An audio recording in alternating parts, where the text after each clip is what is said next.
Hey, good morning and welcome back to Veterans Beyond the Wire podcast. I am your host, Tim Keller. Along with me, as always, is Mr. Matt Disher, and we have an awesome guest, Mr. Shon Washington. He's all the way out in California, so it is 6 a.m. out there, so thank you very much for being able to get up and join us today. Shon, how are you? Pretty good, Tim. I just want to tell you, you have a great radio voice. I appreciate it. I have the face for radio, too. Sadly, this is a video podcast, so. Oh my Lord. So I know my place. Yeah, as we've started doing, we're going to start the show off with a news article. This one's kind of interesting. It gets you thinking a little bit, and we kind of just touched on it just a little bit with Shon, and I agree with him. It's kind of creepy, the implications of what this could possibly mean. But Matt, why don't you go ahead and lead us into the news here? Tim, I agree that you have a great face for radio as well. Thank you. Thank you. Thank you.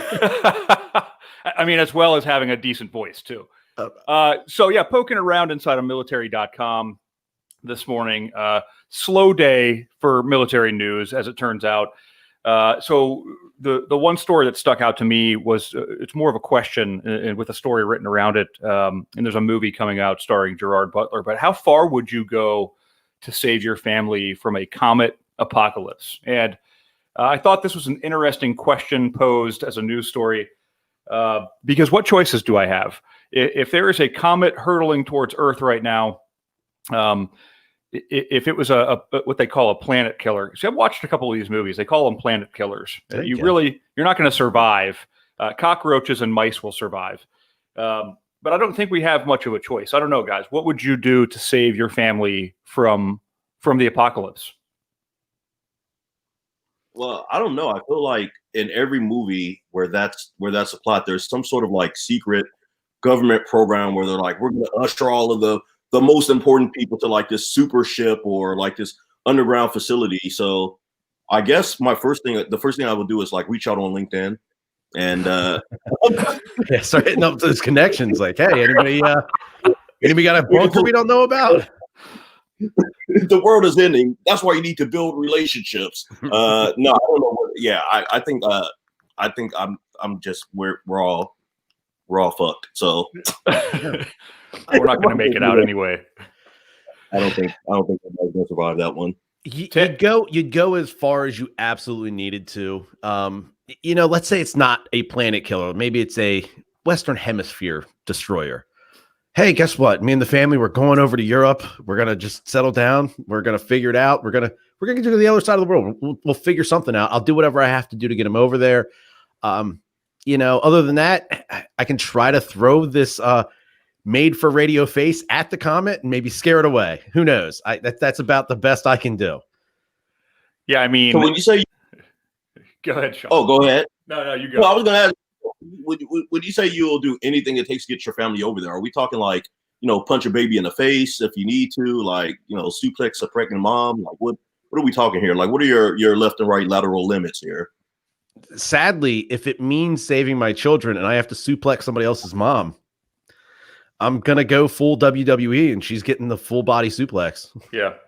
I'm sorry, other person's mom. I'm sure you're a very nice lady and I hate to do this, but my children, I need to save them. Right. I mean, I think that's a fair enough answer. I think anybody would probably answer that the same way. Let's just be honest here.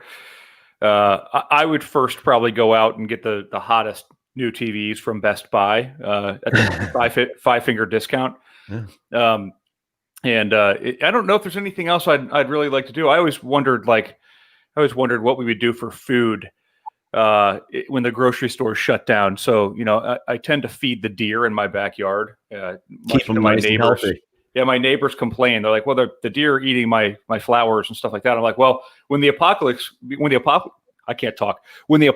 comes, I am not going to share my deer meat with you because you complained about me feeding the deer. So that would be my biggest worry. But same thing.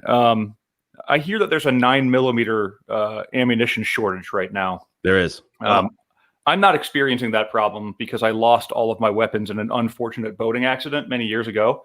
And I hit my head in that accident, and I don't remember where they sunk into the bottom of the river. So but there's apparently a 9mm shortage, and so I think that there's a shortage of all types of ammunition, right? Yes. So I don't know. I've always wondered what happens when society breaks down, when the power goes out, when this asteroid strikes Earth. But anyway, I mean, we could talk about this all day. It's a very interesting topic. It was an interesting news story that we saw. Apparently there's this new movie coming out, but we check out military.com for the latest military news. I do want to say to Sean, circling back on his question to me about suplexing somebody's mom, punching the baby would be very hard. Suplexing somebody's mom, I would then help her up and, say, I appreciate your ability to take the suplex. But sorry about your broken back. I'll try to help if you make it through this. Also did want to highlight that yesterday, October 13th, was the 245th birthday of the United States Navy, who, Sean, you were a member of. So happy birthday to every Navy member out there. I don't know if the Navy necessarily celebrates a little bit like the Marine Corps, but hey. Well, no, it's like I was telling somebody the other day, it's like the Navy's birthday is to the Marine Corps birthday what, Father's Day is to Mother's Day. On Mother's Day, you go all out for your mom, you buy her, roses, you cook dinner for her, you do all this great stuff. But then on Father's Day, it's just like, hey, here's a 12-pack. Thanks for not killing me. Yeah. Go play golf with your friends. Yeah. It's like the baby's birthday. It's like, all right, sure. I was going to say, cool. The fact it's 6 a.m. there and you were up and functional, right. I don't know if too many Marines on the day after the birthday are feeling as good as you are right now. No. Yeah. Love everybody in the Navy, and especially the docs, which Sean was. Everybody loves Doc. Everybody loves the medics. They take care of us. They keep us healthy. They tell us to stay hydrated and take that ibuprofen and walk it off. Yeah. So Sean, you obviously were in the Navy. I've talked about that a couple times now. Let's talk about the Navy. What got you to join the armed forces, and what specifically about the Navy got you in? Oh, dude, man, I joined the Navy because I just grew up on a lot of like action movies, and I want to say it's like Charlie Sheen's Navy SEAL movie. Okay, I was like, oh, that's what I want to do. I want to join the Navy, and this was like right during the Godsmack era, with the Accelerate Your Life commercials. Yeah, and I was just convinced I was going to join the Navy and be a Navy SEAL, and I didn't even know how to swim, so I'm not really sure what I was thinking. Like that's like a huge component of that. So I was just like, I'm just going to join the Navy. And I joined the Navy and then learned that you have to do a lot more to be a SEAL than, watch anime and eat junk food. And that dream didn't quite work out. But yeah, that's my origin story. I just wanted to be Charlie Sheen. Hey, when I think of action, I think of the Navy. Life commercials were pretty serious, man. They did. They stepped it up during that era. I definitely remember those commercials, and you're like, man, what? Navy's got it going on. Just like God's not playing in the background. It's like, all right. Yeah, totally. I mean, I'll tell you that between the Navy and the Marine Corps, the commercials are the best. And I don't know if they use the same marketing team. And honestly, the Marine Corps' commercials have toned down to more Hollywood action lately. Like it's dudes blowing holes in walls and then like running through the breach, and it's more realistic of like a training scenario in 29 Palms. But the Navy's commercials have always been like super awesome. You got this fleet of ships rolling through the ocean at what feels like 400 miles an hour, and you got these dudes and helicopters and of course the Zodiac boats and the rib boats zipping around in the water. People all painted up with cool machine guns. So I get it. I mean, it looks awesome. I will say, as anyone that's young and has some sort of sense of adventure, the Navy really has that angle to play. I mean, of course, you put those boats out in the middle of that beautifully blue ocean, and you're just thinking, man, I could travel the world on these ships and see everything. And then the Army and the Marine Corps, they're like, hey, you can go ground fight in these foreign countries and get shot at constantly. Just looking at the commercials, I'm like, man, it would be pretty sweet to just sail around the world and it'd be like on a cruise for 4. It's not just like a cruise. It's not. Just saying. Yeah. It had a cool like little tagline too. It's like, if somebody read a book about your life, would anybody want to read it? And I was like, damn, that's insightful. Yeah. 100%. 100%. So you joined the Navy, you became a doc in the Navy. How'd that happen? Is that what you wanted to do? Man, I went in, and then the recruiter, man, this recruiter was like there's a lot to go. There's a lot of stories that go along with this recruiter, but like this dude was a weirdo. But he basically like sold me on being a corpsman, where he's like, man, it's like you join the military and you can be a doctor anywhere. It's like you're going to be a doctor on a ship. You can be a doctor with the SEAL team. You can be a doctor, with the Marines. It's like you're just an all around like combat doctor. And I was like, oh, that sounds dope. And dude, they did not have to sell me hard. Like the recruiters did not have to work hard at all to get me to sign anything. They could have told me like I'd be a tooth fairy. I'm like, yeah, sure, that sounds good. Yeah, you could be a tooth fairy in Afghanistan. Yeah, exactly. I'm like, yeah, sure, I'll do it. But yeah, man, this recruiter, but like that recruiter, he was a character, man. It's like he knew I was like an easy sell, so he's just like, I'm just gonna fuck with this kid the entire time. Like some of his greatest hits include telling me to bring like 6 weeks of clothes to boot camp, because it's like, and you're gonna be able to go out of town and all this and that, and wear your civilian clothes. So I showed up like 2 duffel bags full of like civilian clothes. Just got roasted. Like they were like, "What do you think you're on a vacation?" Like he told me I failed my drug test, even though I hadn't smoked weed or done any drugs up to that point at all. And he was like, "Well, now I'm obligated to like report you to the police." So like this dude was just like nonstop, just like just trying to throw up these imaginary roadblocks. And then he gave me E2 when I was in boot camp. He visited me in boot camp. It was like, hey, here, I'm going to promote you to E2. I was like, all right, I didn't know you had that kind of authority, but I guess. That's cool. Yeah, he was a weirdo. So boot camp's in Great Lakes, right? Where did you live prior? Where'd you come from? Memphis, Tennessee. So, but I also have family in Chicago. So I was pretty familiar with the area and how brutal the weather could be. I went to boot camp during winter too, so it was pretty awful.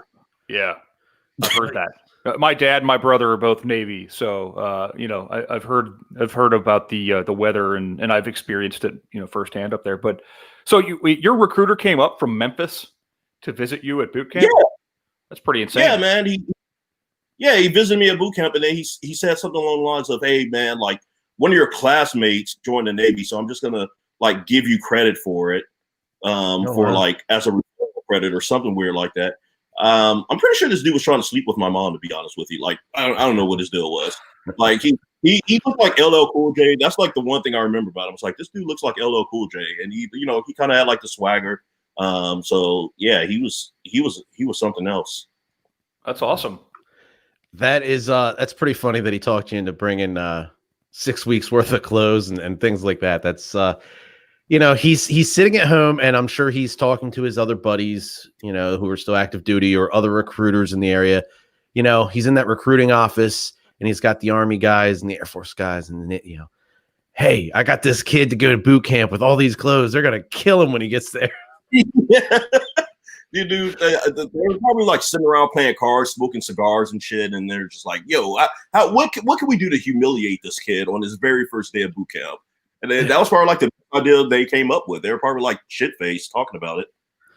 I was gonna say it's like Super Troopers, but it's all the different branches recruiters talking up these wacky ideas of what they can possibly do, to these kids as they're getting ready to send them away to boot camp and away from home for the first time. And like you said, they're sitting around the card table and somebody goes, "You know what? It'd be funny if we got a kid to pack like he was going on vacation." And that does sound possible, because like all the boot camp, all the branches were like stacked side by side in this sort of little strip mall shopping center thing. Yep. Mm-hmm. Yeah, they probably do. They probably. I mean, of course, they're in competition. It was always my impression that they were in competition. So, in my own experience, this master gunnery sergeant, no, he was a master sergeant. He came out of the office in his dress blues with what looked like 4,000 medals on, and he was what got me, because I was just rolling through the hallway of this office, and Navy was in there with the lights off taking a nap, and the Army guys were having a party, And the Marines office was just kind of quiet, and this dude pops out in full dress blues. And I'm still friends with my recruiter on Facebook. The guy that ended up putting me in was a sergeant, and didn't tell me any fibs or anything like that. It was all totally. I mean, he told me it was going to be the hardest thing I've ever done in my entire life, and that the days were going to suck, and beyond boot camp, things were going to suck, and it was going to be hard, but it'd be the best thing he ever did. So, we still have that conversation. I didn't have any fibs. They didn't pull any strings for me. Thank God you didn't show up with a bunch of clothes, Dish. I mean, that would have been. I did show up with a high and tight. I showed up with a high and tight. I was like, I'm already ready. And I didn't catch any flack for it, because there were dudes that were coming in. I remember a guy that had the word Marine tattooed on his arm already in boot camp. Wow. Oh yeah, I mean there were these guys that showed up, and they were convinced that they've already done this. Like, I'm already here, man. I'm more of a Marine than you are. And Yikes! Oh man, you just got here too. Yeah, that's rough. I will say the dress blues are probably the best uniforms in the entire Department of Defense. So I can't really blame you for signing up based off of that alone. Yeah. My story was my dad, like I said, my dad was in the Navy during the Vietnam era. My brother's a few years older than me. I think a lot of it was just hearing and seeing their experiences. And then one day those guys in the dress blues showed up in my hallway at high school. And I came back and I was like, Dad, who are these guys in the black coat and the blue pants that don't match?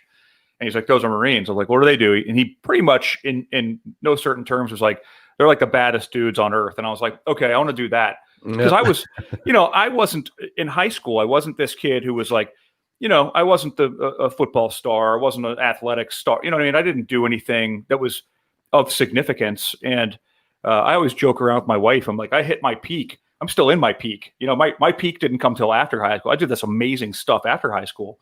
And I wanted that adventure. I wanted somebody to shoot at me, and I wanted to crawl in the mud, and where else do you get that other than the Marine Corps? Yeah.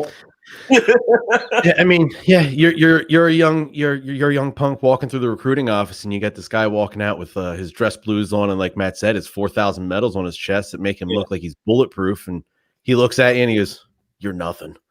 Okay, I am. You're equally worthless. Ooh, that sounds intriguing. But Shon, okay, so you do your time as a corpsman in the Navy, you get out. You're now working with shift.org. Let's talk about shift.org a little bit and what they do, what you do for them. Yeah. I've worked with Shift, like you mentioned. Shift itself is we call ourselves a veteran talent marketplace, and essentially what that means is that we work with a lot of different swaths of the military. Folks who are either active duty and getting ready to transition out, and want to leverage the Skill Bridge program to basically jumpstart their civilian career while they still have the safety net of a military paycheck. We work with veterans who have already separated and weren't able to use the Skill Bridge program because either they weren't approved by their command for one reason or another, or they just got out before the thing even existed. Helping them find satisfying careers, mostly in tech, mostly in media. And then we also work with active duty service members who have no interest of getting out. They're on a fast track to be senior enlisted, but we have a program that essentially allows them to remove themselves from their respective units, be implanted into tech companies, VC firms, and they take all of these learnings around innovation and around how these folks are doing things out in Silicon Valley, and then they take those back to their units to try to implement them and see like, all right, what can we take and adopt that they're doing to make our unit better. So yeah, it's a pretty exciting company to work for. I'm a talent strategist there, so I mostly work with the active duty service members who are transitioning out, or the veterans who've already separated. Just speaking with them, trying to help them map out career paths, trying to help figure out, all right, like what exactly have you done in the military, and what do you want to do ultimately? And you guys transition. You know how it is when you're you're leaving, and you're like, man, I'm a combat engineer. It's like, what on earth can I do outside in the civilian world? It's like, I'm not going to. You can't just like go around. There's no job where you're running around just shooting people. So yeah, no, I want to go blow things up. That's what I wanted to do when I got out. So like, just helping people realize the full scope of their experiences and how that translates and transfers over to other business, other roles in the private sector. Well, I mean, that's what we talk about a lot here too. Is all of these topics. It's what do you do when you get out? And it's funny that you say that, Sean, because I always joke around like that was what my resume was. It was blow things up and shoot guns. Where on earth can I do that other than going back in the Marine Corps? Mm-hmm. So yeah, exactly. And some sort of private security, maybe. Yeah, Maybe. yeah. Private security at Wegmans. That's what everybody thinks, dude. Yeah. Yeah. It's like a security guard. You could be a cop. And you go to those military career fairs right when you get out, and those are the only real options. So you almost get like tunnel vision. It's like, okay, well, either I can work for Lockheed Martin, or I can be a Cherry Point sheriff. And it's like, there's other things that you can do. It's just a matter of figuring out like how those experiences relate to other areas of opportunities. Shon, you mentioned about having individuals, senior enlisted people, go join a tech company for a while, try to soak up as much information and their processes and how they do things, and then be able to come back into their units and try to see what sort of best practices that the civilian sector is using that they can also implement into the military units.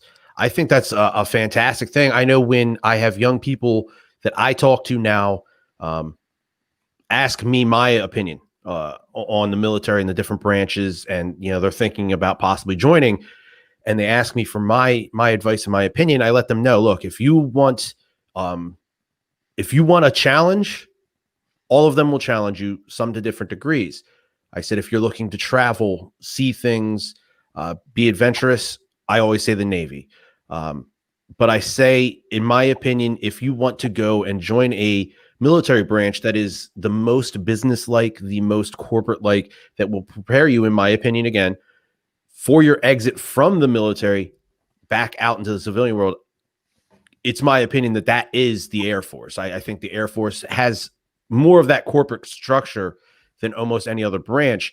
And that is a big plus in my eyes, at least, as an older veteran now, knowing what I know now. If I knew then at 17, 18, when I was talking to those recruiters and thinking 15, 20 years down the road, hey, what's going to make for my easiest transition into the civilian world and finding jobs and putting myself in professional situations beyond the military, I think the Air Force is the best suited for that. But I'm glad to hear that there's these sort of opportunities for these other branches. I think the more that these other branches become more, I don't want to see the military become more corporate necessarily, but finding ways to, these junior enlisted people, if they can have a corporate setting in their military service, it's going to just seem that much easier to transition. It's not going to be a whole different world. It's not going to completely be a culture shock when you exit the military. Yeah. And it's funny you should mention the Air Force, because it originally started as an Air Force program. It was called Air Force Ventures is what it was. But now it's Defense Ventures, because, it's kind of adopted by the other branches as well. And it's, there's just so many things I think that in the military, like DoD websites, and just the way some people like function or innovate. Sometimes it just takes getting an outside perspective and being immersed in a completely different environment to be like, oh, okay, like there is like a better way to do like X, Y, or Z. And then on top of that kind of exposure where you're working with dudes who are dishing out millions of dollars to potential startup founders, and you like have a hand in the process of watching them pitch their idea, watching them, kind of like negotiate terms of the funding, like that kind of stuff. It's just like, it's invaluable. It's like invaluable experience to get dropped into that world for X amount of weeks and take it back to your unit. Yeah, I mean, we didn't have opportunities like this when I got out. There was nothing, and we've talked about this before. There wasn't even LinkedIn. So during the comet apocalypse, there was nobody on LinkedIn I could reach out to either. But but I mean, it was when I got out. It was exactly that. It was, and we've talked about this before. It was, and Shon, you and I have had this conversation a long time ago. It was getting out of that box, getting out of that room. Everything you knew was still inside of that room. And you came out and they're like, hey, good luck. And there was no preparation for leaving that room. There was no preparation for leaving everything that you know behind. I take that back. There was the TAP class, but the TAP class, as I joke around now, as a, early 20s kid just waiting to get home, I wasn't paying much attention to what they were telling me. I didn't take the reins on that. But as I recall, it was, again, it was like being at a birthday party, taking a goodie bag full of stuff home, things that, would largely end up in the trash can that I couldn't do anything with. And so now you've got these opportunities for, this is me showing my age. I say these kids, some of these kids getting out of the military, having these opportunities to go work at companies before actually leaving the armed forces. I would have killed for an opportunity like that. If somebody would have told me that as a 23-year-old leaving the Marine Corps, that I could have gone and worked for Lockheed for 6 months and just, I had no idea what was out there. And we still have these conversations. When I go to job fairs, for example, candidates who are like, oh, I don't want to be a cop. That's why I'm not talking to the police department. I'm like, the police department has IT people and HR people and all of these other jobs too. It's this very narrow scope that you have. People don't understand what's out there. And so, they don't have any opportunity when they're leaving the military. In a lot of cases, the younger people, they don't have a lot of opportunities to really see what's what and to test drive things. Really, that's probably the best way to put it. Test drive something. Yeah. Skill program is insane. Like when I first discovered that, I thought it was like a Nigerian Prince scam or something. Mm-hmm. like it's like you said, I just couldn't imagine being able to leave leave Quantico, Virginia, and go to New York City, San Francisco, Seattle, get dropped into like a tech company or any company for that matter, and then it's essentially terminal leave, but you're just starting your civilian career early. Right. It's I'm glad they actually the DoD rolled out that program. I guess we have to shout out the Army for that because they were the first folks to, I think, get the ball moving on that, if I'm not mistaken. Yeah. That's awesome. Now, you mentioned earlier about having, like for Matt and I, combat engineers, you get out and you think, well, I can shoot guns and I can blow stuff up. A corpsman, you're like, hey, I can run around on a battlefield and patch up somebody and throw a tourniquet on you. But the military as a whole, just your service, just your time there, teaches you so many more things than your MOS specific things. What would you say across the board military members offer these companies searching for future employees?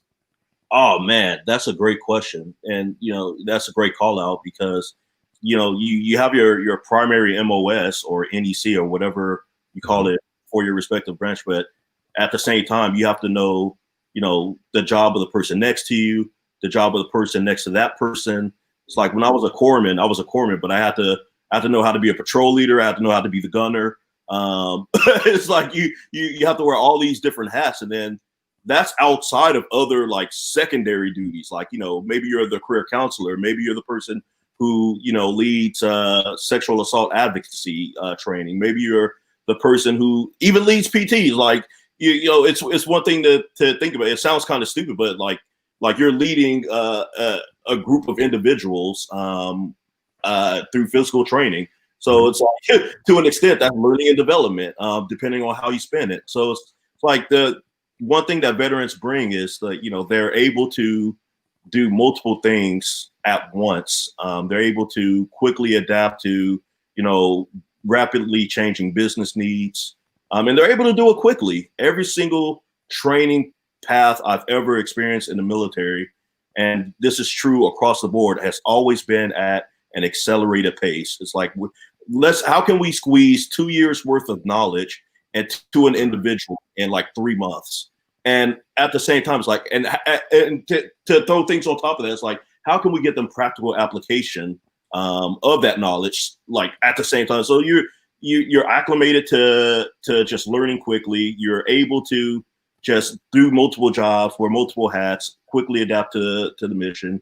You're able to function as a part of a team. One thing that I think a lot of service members leave with is the fact that they know that, my success depends on the success of determines the success of the person next to me, and their success determines my success. So they bring that mentality where they want to elevate all of the members of their team in their respective departments. And then, it's going to sound like a cliche, but just good old fashioned grit. It's like, right. Shit sucks. I'm still going to be able to get dropped into the zone and get the job done and execute. Mm-hmm. Absolutely.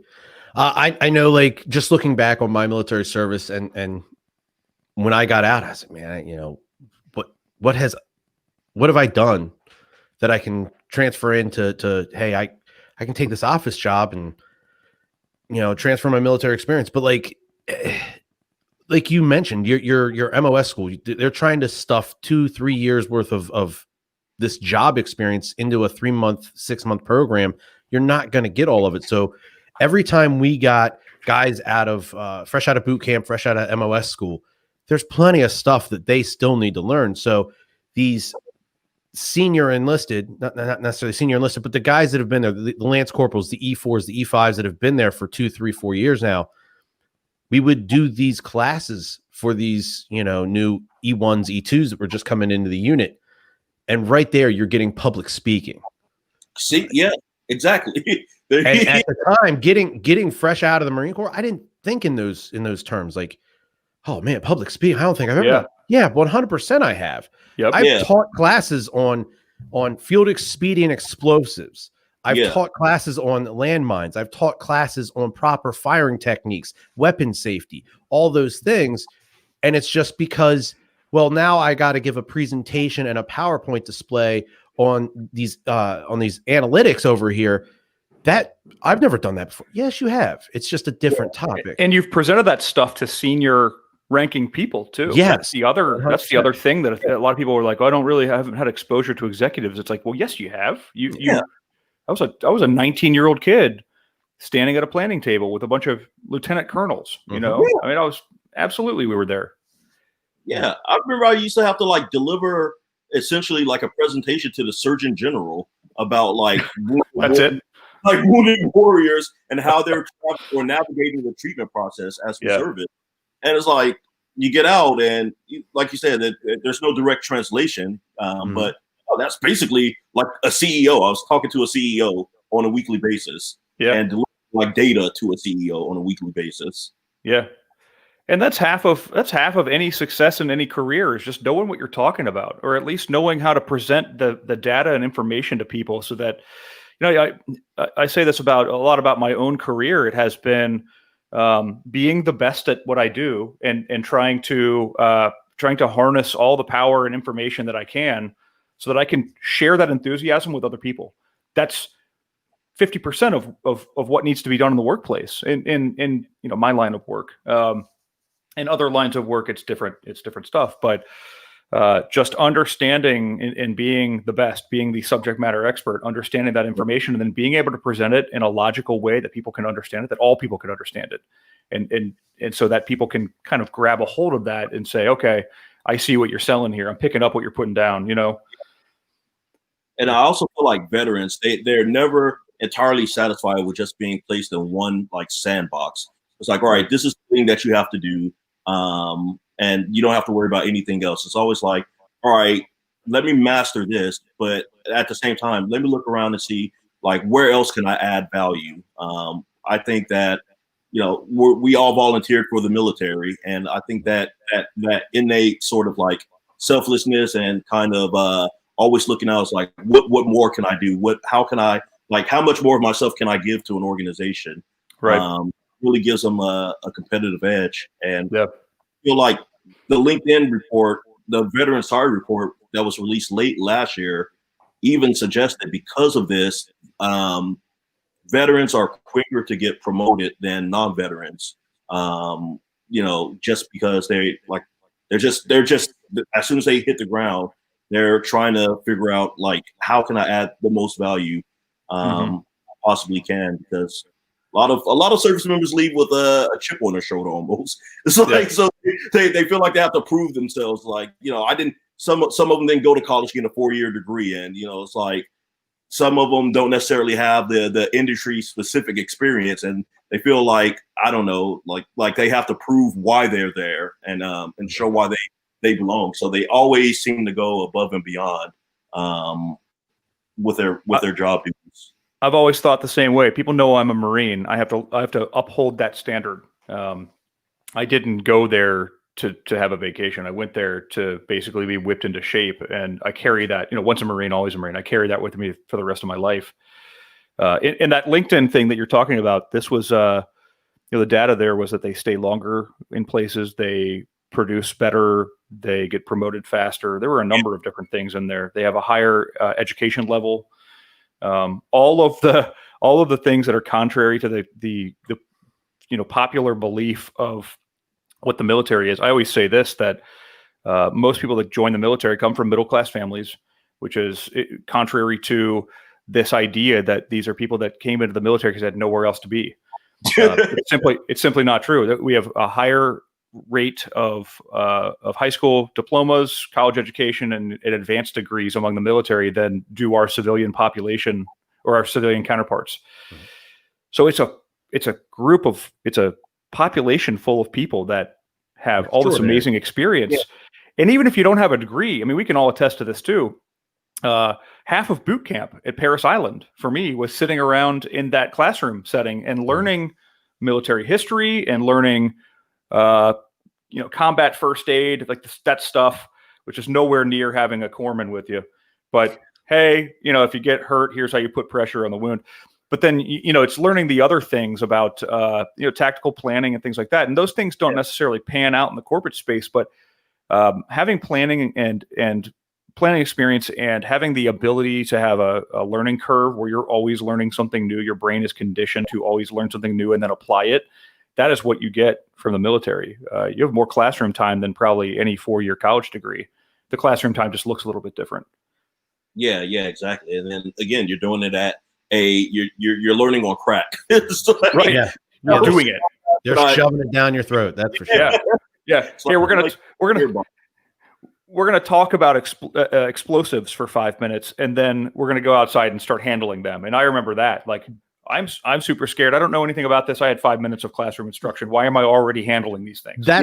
That's actually the point I was about to make. Is not only do you get that classroom time, and it's accelerated classroom time, but then in the military, they expect you to soak up absolutely as much as possible in those 5, 10, 15-minute classroom sessions.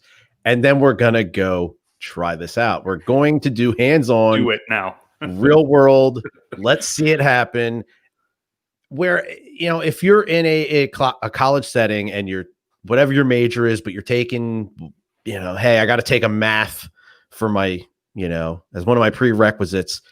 I'm taking this geometry class that, hey, unless I'm going to be in a lab somewhere or, I'm going to be some sort of financial analyst, I'm probably not going to use any of this sort of math beyond this classroom. And in another 10 years, you'll completely forget it. Being able to, have somebody speak it at you, and then you have to turn around and go do it.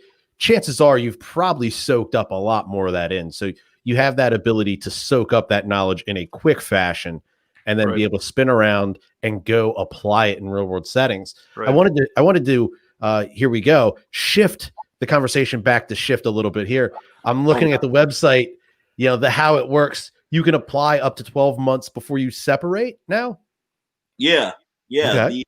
You're able to apply up to 12 months, but we also, once you're in the system, you're able to reach out and connect with folks like me, myself, my colleague, Patrick, Mike, and, just kind of shoot the shit a little bit and kind of, figure things out ahead of time. What's all out there.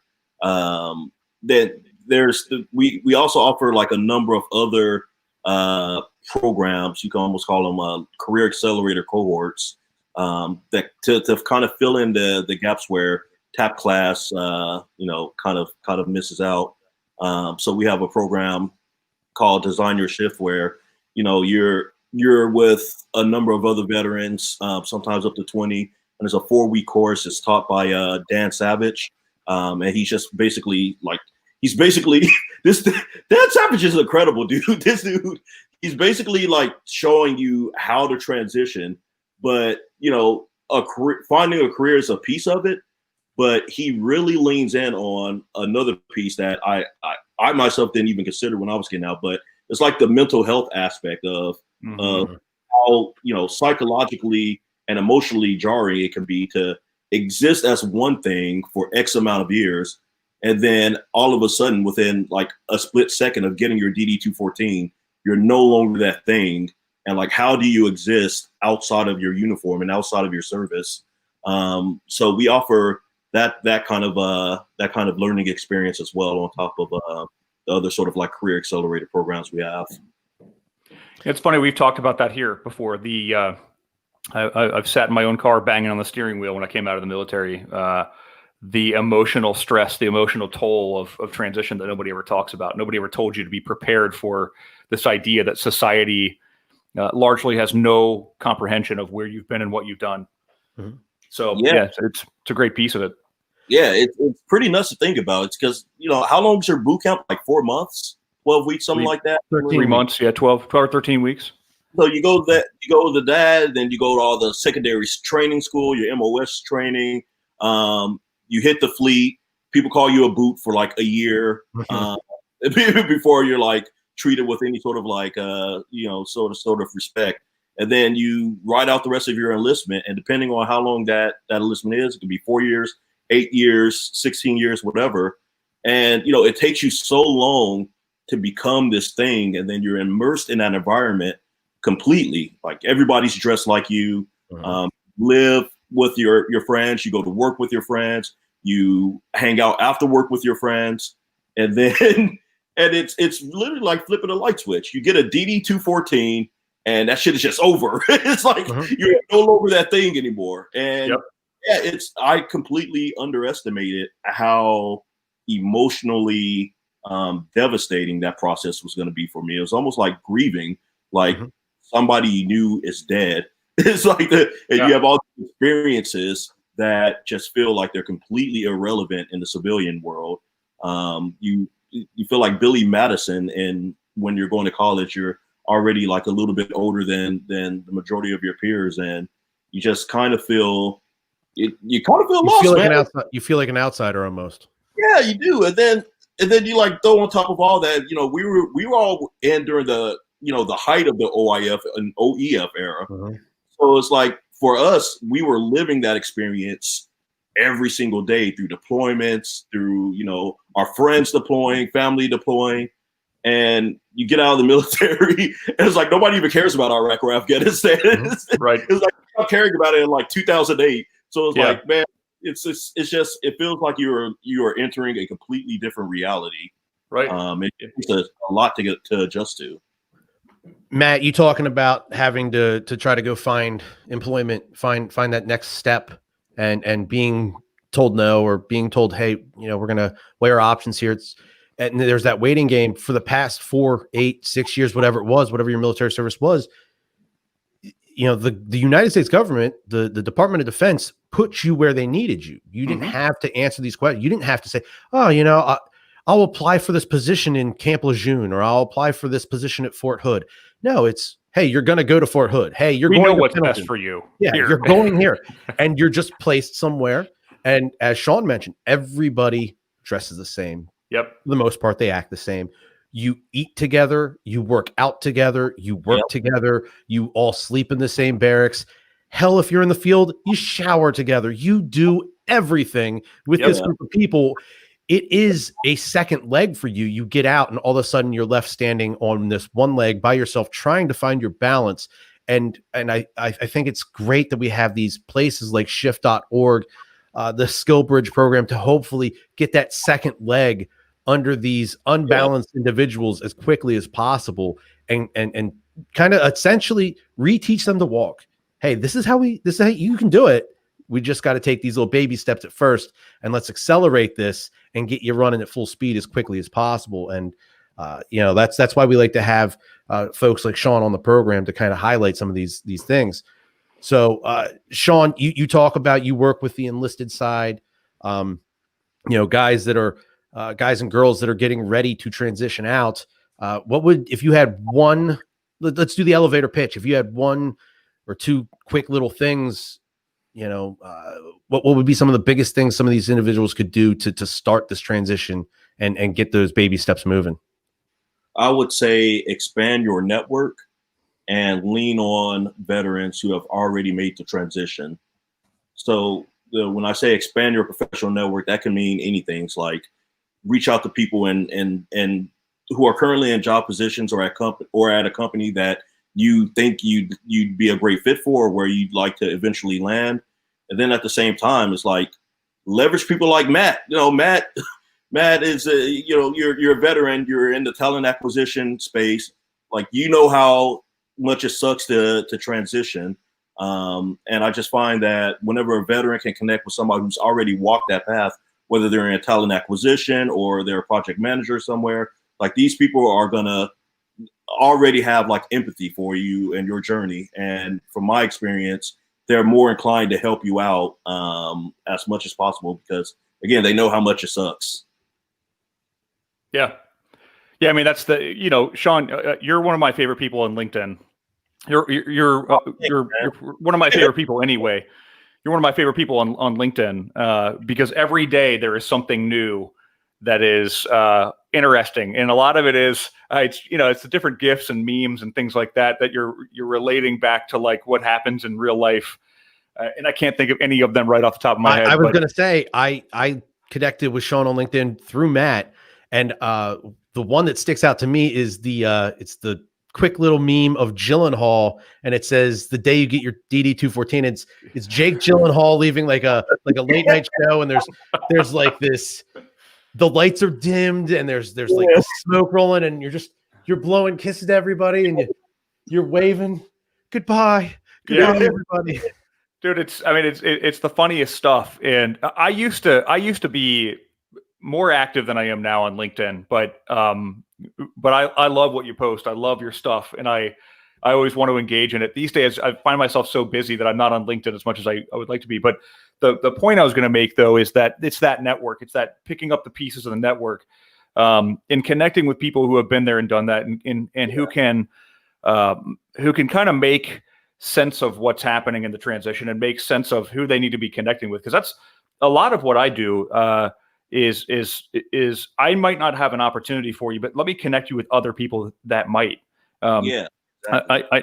My old friend Joe Vroman used to run the military program for Macy's, and Joe used to brag publicly that he's had more people hired outside of Macy's than he ever did inside of Macy's, because a lot of people, he talked to so many people, he'd shake so many hands that he'd be passing them to me, he'd be passing them to other people, and we'd end up hiring these people because he knew where to send them. And that's how the network works. It's finding those people who, like you, who can make sense of it. I see you're a very public figure on LinkedIn, and you've got connections, Yeah, I said the exact same thing the other day, where, Shift itself, we have a number of partners where, there are various career opportunities where we can just like immediately plug and place veterans. Mm-hmm. But there will never, ever be a point where Shift has enough partners to meet the demand of how many people exit the military annually. Right. And it's the other day I was telling somebody, I was like, I feel like I've placed more people and companies outside of Shift than I have at Shift, because it's like getting those people connected, and like, I don't have an opportunity for you. Let me figure out who does have an opportunity. Right. I will say this, man. I don't know what it is, but dude, the Marines, they have the strongest sense of urgency when it comes to helping out like another Marine. Like, I feel like of all the branches, I feel like it's almost like immediate. I was working with a Marine recently, and he's trying to break into this AT&T B2B sales development training course, and he's like, man, how can I get into it? And I was like, let me just go on LinkedIn and see like who, like, is there a Marine, because he's a Marine. I was like, is there a Marine like who's sitting in this place or this position where you want to go? And sure enough, there was a B2B manager who was a Marine. Never met by myself. I just shot that over to my buddy, and I was just like, hey, if I were you, I would reach out to this guy and figure out like what I need to do to like adequately prepare for the interview, like how to get my resume in front of the right people, like learn his story, figure out how he like the steps he took to get to where he is right now. And I was speaking with him the other day, and the dude went above and beyond. He's like, yo, call me up, apply for the job, call me up. I'll coach you. I'll interview you or interview prep you. I'll even try to get you on my team if you get hired. And it was like instantaneously, 2 complete strangers. But the fact that they were both Marines, like completely eliminated any sort of variables out of the equation altogether. It's that fraternal bond, probably the similarities. Mm-hmm. I mean, I'd say I try to treat all the branches the same, but I think when you're talking to somebody who's been there and done that alongside of you, or if you have similar experiences, it's a little bit easier to connect with them. Mm-hmm. Yeah. Sean, but before we shut this down, and we probably should have done this a little bit earlier. I want to hear about you were corpsman.